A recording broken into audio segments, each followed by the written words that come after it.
Je me présente, Julien Libert, je suis l'auteur du blog Les Sentiers du Phénix. Avant Les Sentiers du Phénix, je faisais pas grand chose, dans le sens où j'avais toujours un petit blog mais rien de bien conséquent. Et en fait le déclencheur ça a été la course à pied, et c'est vraiment la course à pied qui m'a un peu motivé à dynamiser en fait le blog que j'avais, le blog personnel que tout le monde a eu quand on était adolescent, le Skyrock, etc. J'ai toujours eu quelque chose pour raconter des histoires, pour me raconter aussi, donc c'était un peu un carnet intime. Et quand j'ai commencé la course à pied, eh bien, j'ai commencé un blog, c'était un peu un carnet de course dans lequel je parlais de mon ressenti au niveau de mes entraînements, etc. Et puis ça s'est développé, et voilà, et il est devenu ce qu'il est aujourd'hui. Je ne suis pas du tout à la base un grand sportif, donc quand j'étais adolescent, la seule chose que je faisais, c'était déjà pas mal, hein, mais c'était de la randonnée et de l'équitation, donc c'est vraiment la seule chose que je faisais, entre guillemets, en plus des occupations d'adolescence, c'est-à-dire la télé, l'ordinateur, les jeux vidéo. Donc en extérieur c'était la seule chose, et puis en fait j'ai eu mon cheval, j'ai eu la chance d'acheter mon cheval en 2009, et là ça a été un premier déclic, dans le sens où bien, ça demande de l'attention, donc ça m'a forcé à être dehors quasi tout le temps, tous les jours, et j'ai vraiment pris goût. Et puis en fait suite à un petit accro sentimental, je me suis mis au sport, comme ça, d'abord pour me remettre en forme, pour reprendre confiance en moi, et c'est vraiment là que j'ai eu un second déclic. Donc je commençais par de la salle, donc c'était du fitness. Et très rapidement, ça ne me correspondait pas. Être entre quatre murs en train de transpirer, c'était pas moi. Donc, en plus, quelqu'un m'a dit que j'avais la morphologie pour courir, etc., pour faire des sports d'endurance. Donc, je me suis dit, bah tiens, oui, pourquoi pas faire ce que je fais sur tapis, le faire en extérieur. Et donc voilà, j'ai commencé à courir en extérieur, et ça m'a plu, ça a vraiment été un déclencheur, parce que bon, en courant on se sent tout de suite bien, les premières fois c'est dur, et puis très rapidement en fait on prend confiance en soi, et on prend plaisir surtout, et puis là ça s'est enchaîné jusqu'à des courses de plus en plus longues. La course à pied, c'est vraiment un moyen, c'est un prétexte pour aller une fois de plus en nature, puisque ici on est en fait sur ma parcelle de coupe de bois, donc voilà, moi j'essaye vraiment un maximum d'être dehors, donc que ce soit avec l'équitation avec mon cheval, que ce soit avec la course à pied, que ce soit ici en coupant mon propre bois, que ce soit quand je pars en vacances, c'est toujours de la randonnée, c'est toujours de l'outdoor, c'est vraiment c'est plus qu'une passion, je dirais, c'est un mode de vie, quoi. D'ailleurs, quand tu m'as demandé de faire l'interview, je préférais venir ici parce que voilà, je suis dehors et ça fait ma séance de forestière du jour. Donc c'est vraiment important pour moi d'être le maximum dehors. Les tout débuts du blog, en fait, c'est un carnet de course.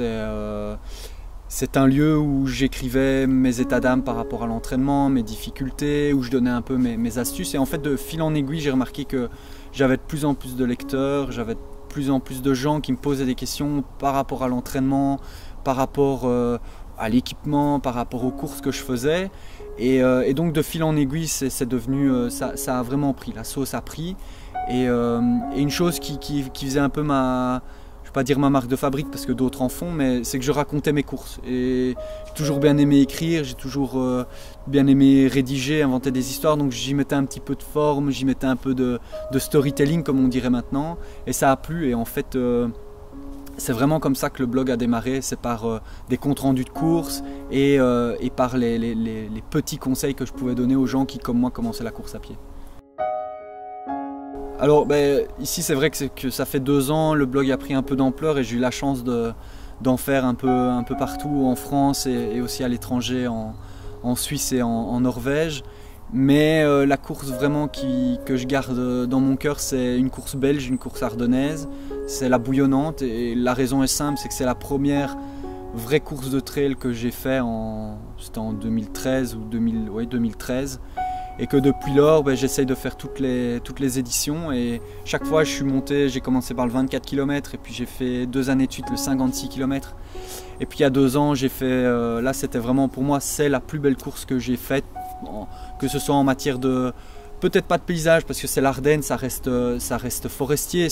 Pour certains, ça pourrait apparaître comme monotone, mais pour moi, elle revêt vraiment une importance, une très grande importance parce que ça se court dans des endroits que j'aime.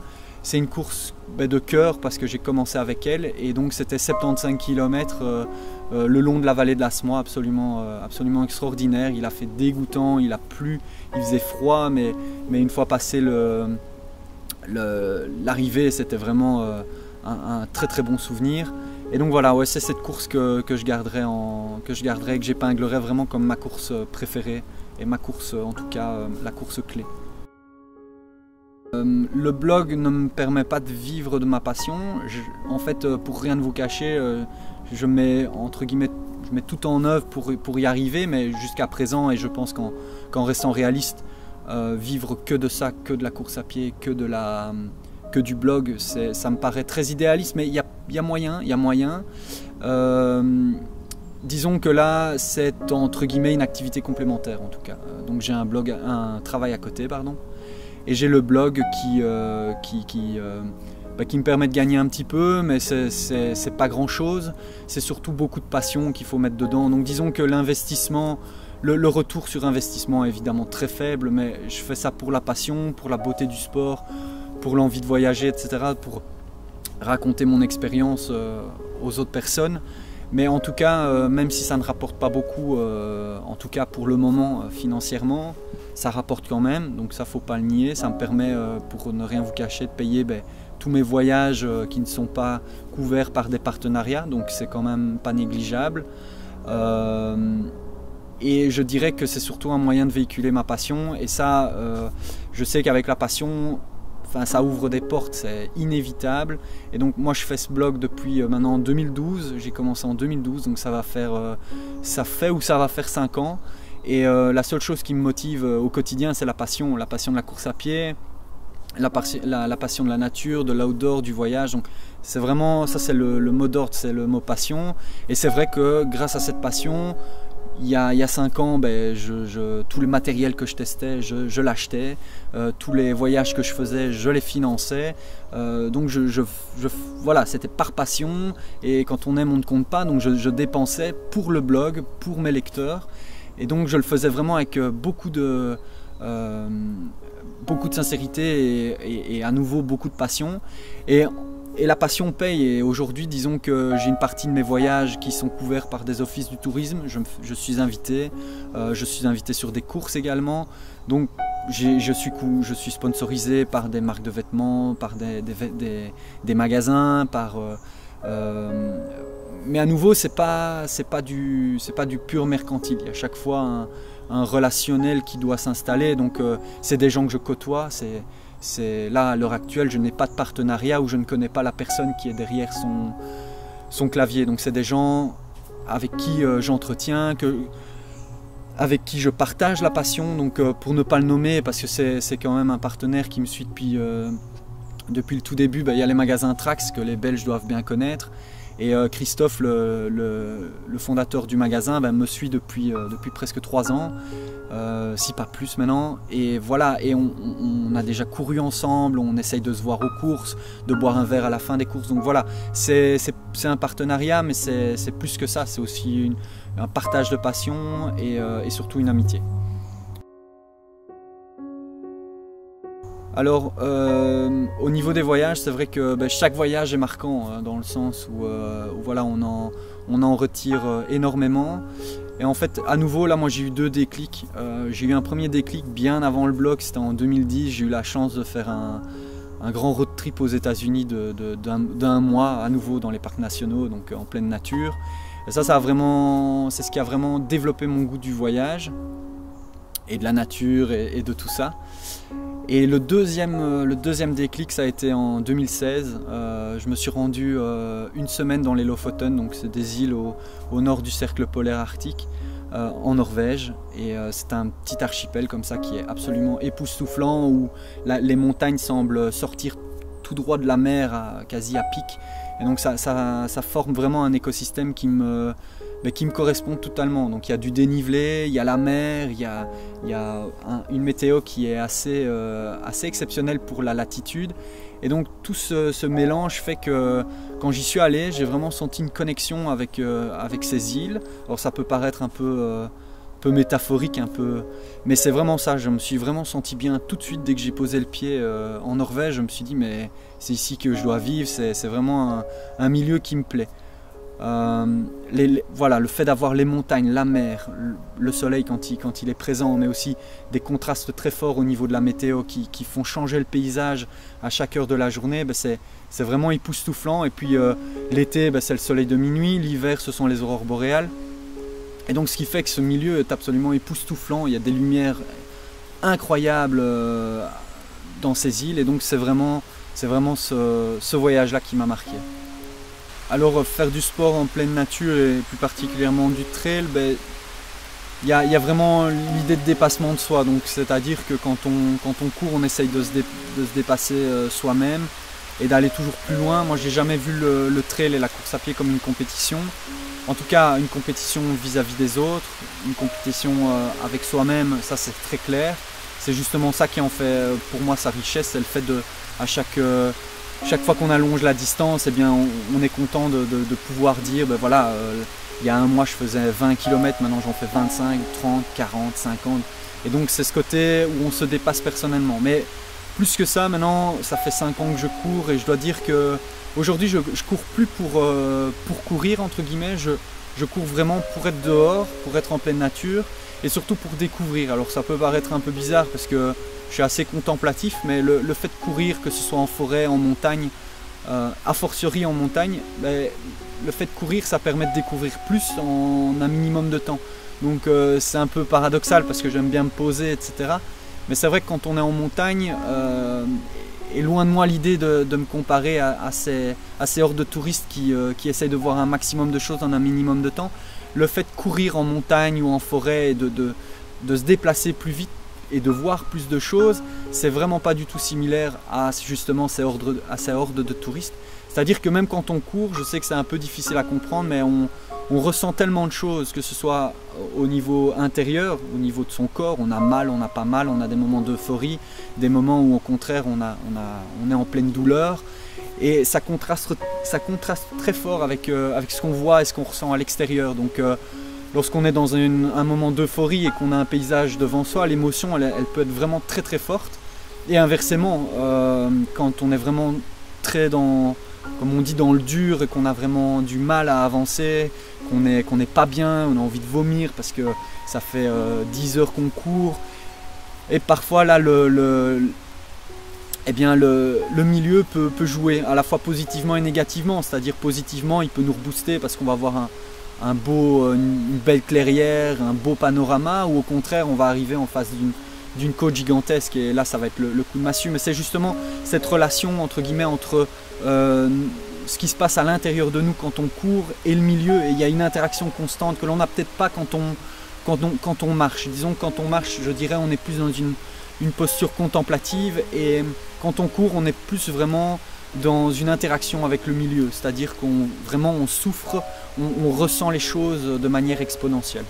Et c'est ça vraiment que j'aime dans la course à pied et en plus, et a fortiori dans le trail running. Début juillet, j'ai eu la chance, grâce au blog là justement, de pouvoir faire le Mont Blanc. Donc en fait c'était une opération, donc j'étais invité par Savoie Mont Blanc, qui est l'office du tourisme qui gère la région. Et le but était très simple, c'était de montrer aux Belges non seulement que le Mont Blanc est tout à fait faisable avec un minimum d'entraînement, mais plus que ça, montrer que justement il faut de l'entraînement et il ne faut pas le faire n'importe comment. Parce que en tant que trail runner, et ceux qui nous regardent et qui font du trail connaissent évidemment Kilian Jornet, et les autres sans doute aussi. Donc il y a cette personne qui est cet Espagnol de 29 ans qui a gravi l'Everest 2 fois en une semaine avec une facilité déconcertante, qui gagne quasi toutes les courses sur lesquelles il se présente. Mais voilà, Kilian Jornet, son record sur le Mont Blanc c'est 4 heures, un peu moins de 5 heures, donc c'est énorme. Et donc le but de ce voyage, c'était aussi de montrer aux gens que oui, faire le Mont Blanc c'est tout à fait possible, mais il faut de la préparation, il faut être entraîné. et personne ne s'appelle Kilian Jornet hormis Kilian Jornet, et donc ça reste quelque chose, une épreuve extrêmement dure. Et moi-même, je pensais vraiment avoir beaucoup plus facile à faire le Mont Blanc, et c'est pas du tout le cas. C'est vraiment c'est la chose, j'ai pas peur de le dire, c'est vraiment la chose la plus difficile que j'ai jamais faite. Pourtant, je suis un petit peu entraîné, là je suis quand même en phase d'entraînement pour faire un ultra en montagne, donc je pense avoir un minimum d'entraînement, mais pourtant ça n'a rien à voir. On est dans un autre milieu qu'on ne connaît pas, qui est la haute montagne. On est en altitude, hein, mine de rien, 4008, on est quand même 4808, on est plus près des 5000 que des 4000, et ça joue beaucoup. Parce que l'année passée, j'ai fait le Grand Paradis qui est à 4061 et ça s'est très bien passé. Mais ici, à partir de 4400 mètres, ça a vraiment été très très difficile au niveau physique et au niveau de l'oxygène, vraiment. Donc c'est vraiment quelque chose, c'est une expérience extraordinaire parce qu'on va très très loin dans ses ressources. Mais justement, c'est pas n'importe quoi comme épreuve. Pour moi, c'est une épreuve. Hein, c'est-à-dire qu'il faut vraiment être bien mentalement, il faut être bien physiquement et il faut être accompagné. Ça je le dis et je le répète, il faut vraiment avoir des gens compétents avec soi, que ce soit de la compagnie des guides de Saint-Gervais ou de Chamonix, qui sont les deux compagnies au pied du Mont Blanc. Il faut vraiment être accompagné par eux parce que même si le Mont Blanc n'est pas le sommet le plus difficile techniquement, ça reste un quasi 5000 mètres et ça reste quand même un milieu que l'on ne maîtrise pas quand on vient de Belgique ou du nord de la France, où tout est plat, on ne maîtrise absolument pas le paramètre de l'altitude, les paramètres de la haute montagne. Donc c'est vraiment quelque chose de très difficile, mais l'expérience est géniale. Nous on a eu la chance, en plus de ce qu'on était quelques-uns, à être pas mal entraînés et avoir un peu de caisse, de pouvoir le faire sur une journée. Donc on est monté à partir du Nid d'Aigle. On est monté, pour ceux qui connaissent, au refuge du Goûter, qui est généralement l'endroit où les alpinistes s'arrêtent le premier jour pour bien se reposer, passer une courte nuit, mais une nuit quand même, et démarrer vers 3-4 heures, 2-3 heures du matin le lendemain pour faire le sommet et redescendre. Nous, on l'a fait d'une traite parce que ils annonçaient très mauvais le lendemain matin. Et comme on était un petit peu entraîné et que le guide voyait qu'on avait quand même quelques facilités, on a poussé jusqu'au sommet, on s'est arrêté une petite heure au goûter et on a poussé jusqu'au sommet, ce qui fait qu'on est arrivé au sommet, il n'y avait personne. On est arrivé sur le coup de 18 heures là-haut, c'était juste magnifique, ciel bleu complètement dégagé, avec la vue sur les Alpes italiennes, les Alpes françaises, on voyait jusque la barre des Écrins. C'était vraiment une vue époustouflante. Et là, voilà, là on m'avait dit tu verras, tu pleureras au sommet. Moi je m'étais dit ouais c'est ça, allez, j'ai déjà fait d'autres courses, j'ai déjà eu un petit peu d'émotion, mais non, ici c'est vraiment une des plus belles choses qui m'ait jamais été donné de faire. Et effectivement les larmes sont sorties parce qu'on est très loin physiquement et mentalement, et c'est juste magnifique quoi.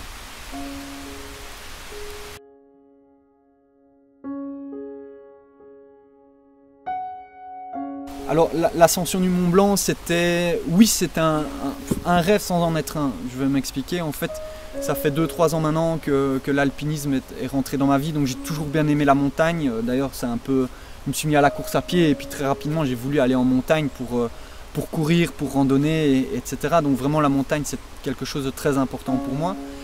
Et donc il y a 3 ans, je me suis dit allez, il faut que je franchisse le pas de l'alpinisme, de la haute montagne. Ça fait fantasmer tout le monde. C'est un peu le symbole aussi de la vie finalement. On a un objectif, il faut atteindre le sommet, et pour atteindre le sommet on s'y prépare. Et voilà, c'est très métaphorique, et j'aime bien l'alpinisme est très métaphorique à ce niveau-là. Donc il y a un parallèle avec la vie qui est très important, je trouve, parce que comme la vie, l'alpinisme peut être mortel. C'est magnifique parfois, c'est très dur souvent, et il y a des choses magnifiques comme malheureusement parfois des graves accidents, et c'est pour tout ça que j'avais envie quand même d'y goûter. Et donc j'ai commencé par un petit sommet à 3800 mètres dans le parc des Écrins en France, juste en face de la barre des Écrins. Un souvenir magnifique parce qu'on a eu une météo extraordinaire. J'ai fait ça avec ma compagne. C'était vraiment magnifique d'arriver là-haut. Et puis en fait je me suis mis l'objectif que chaque année j'allais faire un sommet, et un sommet de plus en plus haut progressivement pour atteindre d'ici 5, 6, 7 ans. Je ne m'étais pas fixé vraiment de deadline, mais de faire un jour le Mont Blanc effectivement. Et donc c'est pour ça que l'année passée, en 2016, j'ai fait le Grand Paradis avec des amis, hein, donc un 4000 mètres. C'était mon premier 4000, donc là aussi une petite émotion.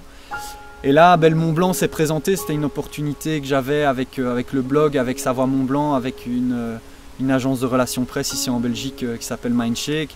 Et donc voilà, je pouvais pas m'empêcher je pouvais pas refuser. C'était quelque chose, c'était un rêve avant l'heure. Donc voilà, j'ai sauté sur l'occasion, mais c'est vrai que si je devais donner un conseil, c'est vraiment le Mont Blanc. Pour moi, ça doit être la cerise sur le gâteau dans une carrière d'alpiniste. On doit faire des sommets avant, on doit s'aguerrir sur peut-être des sommets moins hauts mais plus techniques et obtenir ainsi des réflexes qui sont nécessaires, je pense, en haute montagne pour que ça se passe bien en fait. Parce que nous et la cordée dans laquelle j'étais, on était bien entraînés, donc ça s'est bien passé. Mais je me dis qu'il faut quand même apprendre à connaître au préalable, peut-être vivre d'autres sommets plus bas, mais goûter à toutes ces difficultés, la raréfaction de l'oxygène, enfin tous ces paramètres, marcher en crampon, marcher en cordée, enfin manier le piolet, etc. Voilà, c'est tous des paramètres comme ça que moi je trouve que voilà, faire le Mont Blanc comme premier objectif, c'est un peu ridicule parce que ça doit être pour moi l'achèvement d'un processus, parce que c'est ça qui est beau en montagne, c'est qu'il y a un véritable processus. Pour moi, la montagne, c'est pas simplement faire un sommet, c'est avoir un enseignement. Chaque sommet, c'est un enseignement. Et disons que le Mont Blanc est tellement beau, tellement mythique que c'est plus... là, alors, c'est vraiment la récompense, un peu comme le diplôme qui couronnerait vraiment un cursus fictif d'alpiniste. Donc voilà, mais sinon, non, le Mont Blanc n'a jamais été un rêve, mais... Je vais dire, mais c'est même pas présomptueux de dire ça, mais le seul rêve que j'ai, c'est l'Himalaya, parce que c'est l'Everest, parce que c'est le plus haut, et je me dis, ben voilà, après le Mont Blanc, ben, il y aura un 5000, et puis peut-être qu'un jour j'arriverai à 8000, et peut-être 8008. Donc voilà, peut-être, mais je pense qu'il faut se fixer ses objectifs, parce que ça c'est très beau, et donc les gens qui ont le Mont Blanc en rêve, il faut le garder, parce que voilà, c'est somptueux, c'est génial, mais avant il faut faire d'autres choses, quoi. L'Everest, on ne le fait pas la première fois, mais ça doit être un peu la même chose avec le Mont Blanc. Il faut que ce soit une première étape dans une vie d'alpiniste ou une première étape dans l'objectif, quoi. Comme je le disais, le Mont Blanc, c'est vraiment quelque chose d'accessible à tout le monde, pour peu qu'on s'y prépare. Et donc, pour moi, il n'y a pas de peur. Après, bon, il y a tous des paramètres qui rentrent en compte qui ne sont pas maîtrisables. Bon, la peur du vide ou d'autres paramètres. Après, il y a des paramètres purement physiques et biologiques.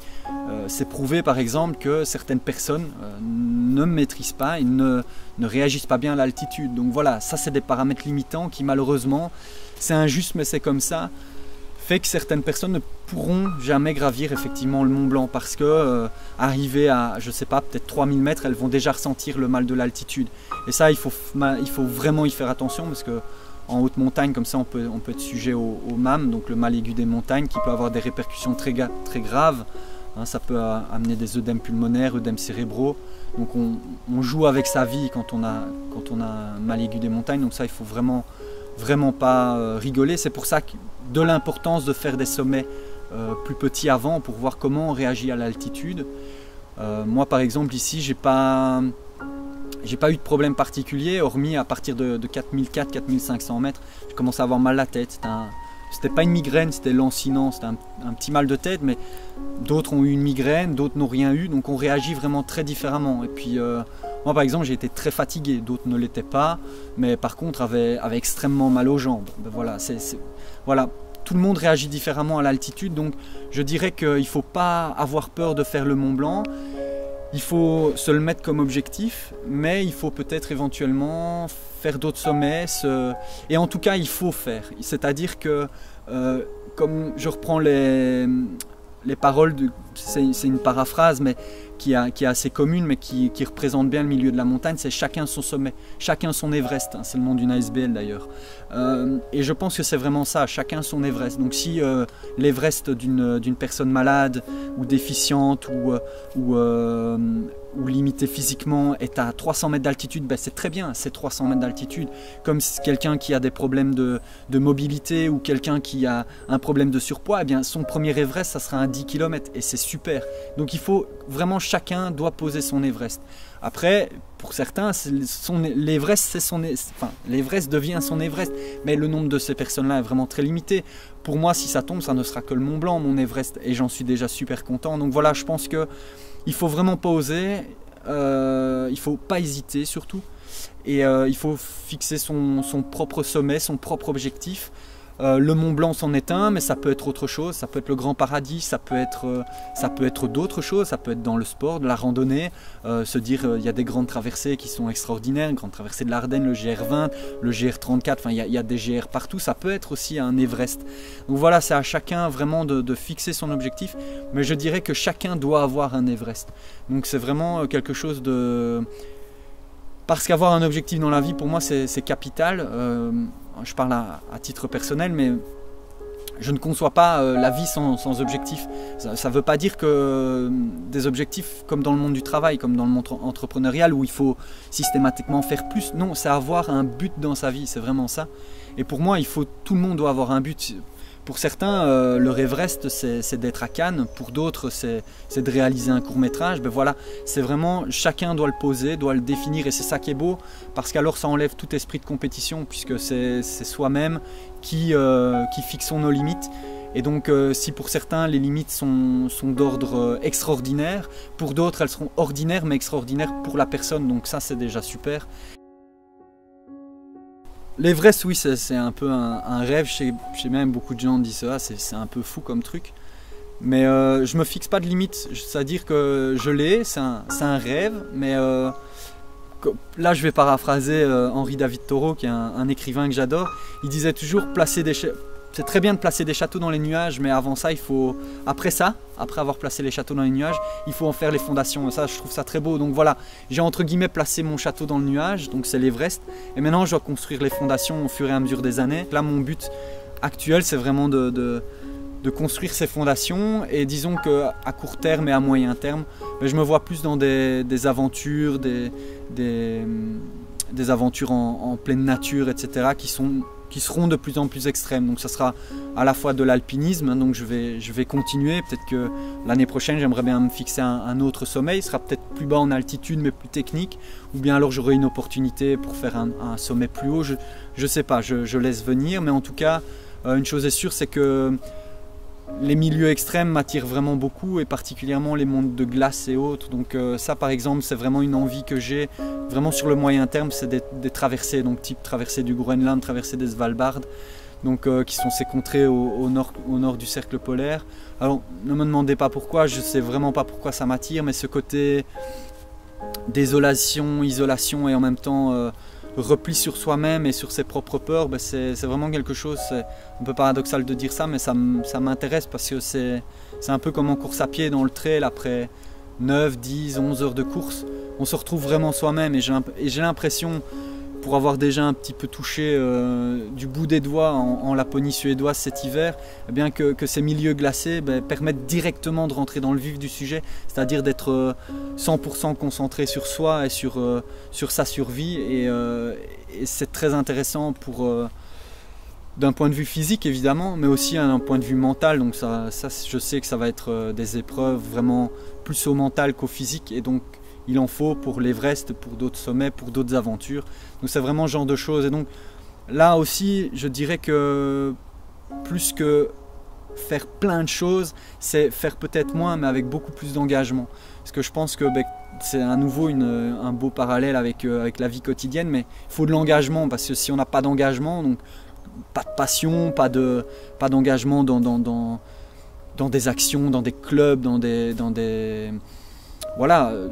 Avoir une passion, un engagement, c'est vraiment important, et l'engagement est de plus en plus fort au fur et à mesure de sa passion, et moi ma passion c'est vraiment être en extérieur, et donc j'ai envie d'avoir cet engagement, cette isolation en pleine nature qui est de plus en plus forte, vraiment aller de plus en plus loin dans les frontières physiques, frontières mentales. Donc ça c'est un peu mes objectifs pour atteindre peut-être un jour l'Everest.